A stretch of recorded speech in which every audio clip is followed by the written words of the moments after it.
First, we want to start with some breaking news out of the West Valley. You're looking at a live picture near 95th Avenue and Cardinals Way in Glendale. Right now, we're trying to confirm exactly what this call is, but you can see police officers all over the place, crime scene tape up around this apartment complex. We know that this did happen about the 8 o'clock hour, and this is an area near where Vi Resort is and the Mattel theme park. It's a little bit south of there, sort of by the Cardinal Stadium as well. We do know that Glendale police are on the way to this location to get some information and give us an update.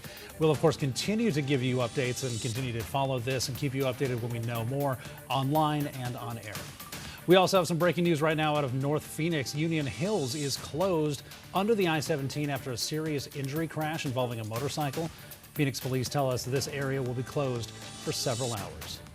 Welcome to 12 News at 10 on this Saturday. I'm William Pitts. Tonight, a teenager is recovering after being hospitalized for smoke inhalation. This happened when his house caught fire near Brown and Greenfield roads. 12 News journalist Gabriella Becerra explains he was running back into his house to save his tuxedo for prom night. Everyone made it out of the home alive, and the homeowner tells me her son is out of the hospital and doing much better, and he still even planned on going to the prom tonight. We were able to get everybody out. That was our primary objective when we got on scene, to get it all clear of the residents, make sure all the people were safe. A Mesa family woke up to flames Saturday morning. The fire started near the back of the home and quickly spread to the attic, forcing a quick escape through the front windows and doors. The homeowner, who didn't want to speak on camera, tells me her 17-year-old son ran back into the house to save his tuxedo for prom tonight. He managed to grab the tux and escape the home for a second time. He was taken to the hospital for smoke inhalation as a precaution. Meanwhile, firefighters were able to stop the spread of the flames, but not before the fire caused significant damage. Once the fire got up in the attic, it spread and ran the attic, so we ended up removing our crews from the interior once we knew everybody was safe. We employed a defensive strategy, so we put it out with our ladder trucks from up above. The cause of the fire has not yet been determined. In Mesa, Gabriella Becerra, 12 News. Gabby, thanks. We have two wildfires to tell you about today as well. The first along Highway 60 on the way to Superior. They're calling it the Alamo Fire. We're told this fire is only about 1.5 miles from the state's oldest and largest botanical garden, the Boyce Thompson Arboretum. As of just 2 hours ago, we were told firefighters have stopped forward progress on that fire. No word yet on the cause. And Highway 87, the Beeline Highway south of Payson, has reopened after being shut down for hours due to a brush fire earlier today. Officials say they stopped the fire from growing at about 5 acres. Fire officials say the fire started from a car with a flat tire. The highway was closed for most of the afternoon, but both directions reopened around 5. All right, let's check in with Tricia Hendricks for a look at your weekend weather forecast.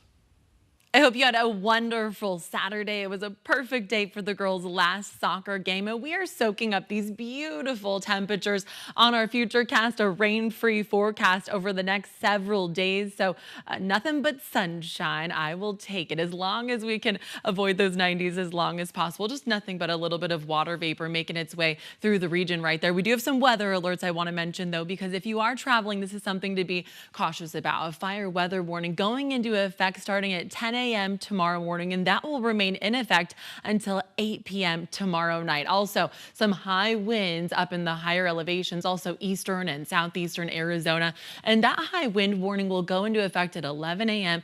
and it will remain in effect until 8 p.m. tomorrow. So we have some high winds, those weather warnings, elevated risks in the high country as well. So tonight we're going to be dipping into the 60, 66 by 2 a.m., 4 a.m., 63 degrees. So we will be dipping down pretty quickly. Coming up, I'll let you know what you can expect for the rest of the weekend and the week ahead in your weather impact forecast. All right, Tricia, thanks. You know the hot weather is coming, though, because tubing on the Salt River officially opened this morning. You can tube the river 7 days a week from 8 a.m. until 6:30 p.m. on the weekends and from 9 a.m. on weekdays. If you've never done it, I haven't, guilty. The river takes you through a beautiful stretch of Tonto National Forest, I have been there, while helping you to beat the heat. Just make sure you bring sunscreen and water, and really a lot of people bring other beverages as well. You can buy tickets or pre-book your spot right now on saltrivertubing.com.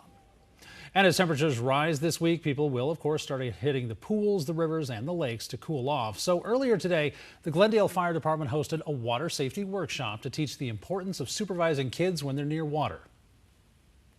In Glendale last year, we had 2 fatalities. We had a child, she was 18 months old, drowned in February, and then we also had an adult male. He drowned in July of last year. And this year we've already seen 1 child drowning in a bathtub, and that was a 12-month-old. So it's really important to keep your eyes on both children, and then as adults, make sure you're not swimming alone. You always pair up with somebody, and have an emergency plan in place. Learning CPR is kind of your first step in taking action, because if there is an emergency, you want to be prepared and not you want to be proactive instead of reactive.